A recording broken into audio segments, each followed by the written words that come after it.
Six class. उम्मीद आप सब खैरियत से होंगे। तो आज के लेक्चर नंबर 3 में हम डिस्कस करेंगे difference between planets and dwarf planet, and this is on page number 126। तो सबसे पहले हम देखेंगे कि प्लैनेट क्या होते हैं। तो a celestial body is classified as a planet if it meets these 3 conditions. तो कहते हैं कि कैलिस्टियल बॉडी जो है उसको हम तब प्लैनेट क्लासीफाई करेंगे, प्लैनेट कहेंगे, जब उसमें ये 3 जो हम नेक्स्ट डिस्कस करेंगे कंडीशंस पाई जाएंगी। कैलिस्टियल बॉडी जो है उसमें कौन कौन सी बॉडीज़ आ जाती हैं, उसमें गैलेक्सीज आ जाते हैं, स्टार्स आ जाती हैं, प्लैनेट्स आ जाते हैं। ठीक हो गया। सबसे पहले हम कंडीशन नंबर 1 डिस्कस करते हैं, ऑर्बिट द सन, यानी कि ये सूरज के इर्द गिर्द क्या करेगी, रिवॉल्व करेंगे। ठीक हो गया। दूसरा पॉइंट जो है वो ये है कि इसका इतना मैस होना चाहिए कि सेल्फ ग्रेविटी बना सके। ठीक हो गया। और इसकी जो शेप है वो नियरली राउंड शेप होनी चाहिए। तीसरा पॉइंट ये है क्लियर्ड इट्स ऑर्बिटल पाथ, यानी कि इसका orbital path must be cleared. ये इसकी ज़रूरी शर्त है कि जो इसका ऑर्बिट हो वो क्लियर हो, उसमें दूसरे डेब्रीज या कैलिस्टियल बॉडीज़ ना एग्जिस्ट करती हूँ। डेब्रीज का मतलब कोई भी डस्ट पार्टिकल्स भी हो सकते हैं या दूसरे प्लैनेट के छोटे मोटे टुकड़े भी हो सकते हैं। ठीक हो गया। और दूसरे कैलिस्टियल बॉडीज़, जैसे मैंने पहले भी आपको बताया कि कैलिस्टियल बॉडीज़ क्या होती हैं, वो नहीं होनी चाहिए। इसका एक स्पेसिफिक ऑर्बिट होता है जिसके इर्द गिर्द ये क्या करते हैं, रिवॉल्व करते हैं। इसके एग्जाम्पल्स में बात आ जाती है जैसे अर्थ, जुपिटर, मार्स। नेक्स्ट हम डिस्कस करेंगे ड्वार्फ प्लैनेट। तो ड्वार्फ प्लैनेट में जो है वो पहली 2 कंडीशंस सेम प्लैनेट की तरह हैं, बस जो तीसरी कंडीशन है वो इससे डिफरेंस है।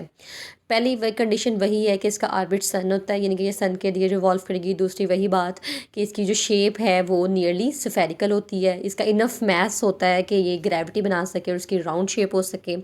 तीसरा पॉइंट जो था वो ये था कि इसमें क्या था कि इसके ऑर्बिट पाथ क्लियर थे।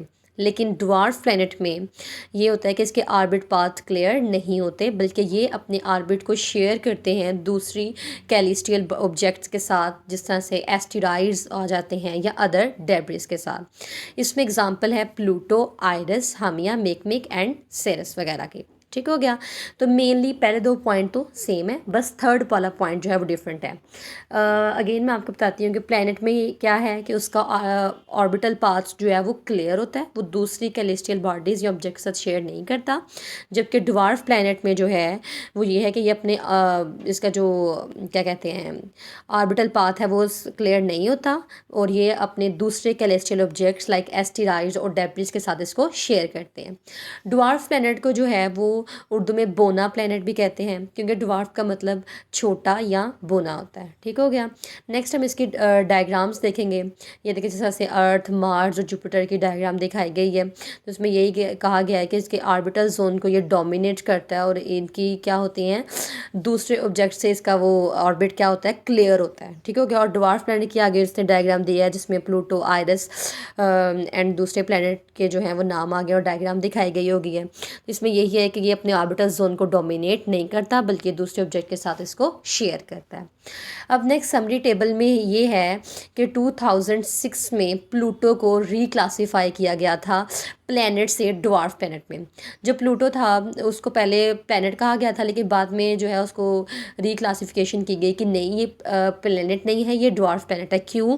क्योंकि उसका जो थर्ड क्राइटेरिया है ना वो मीट नहीं करता।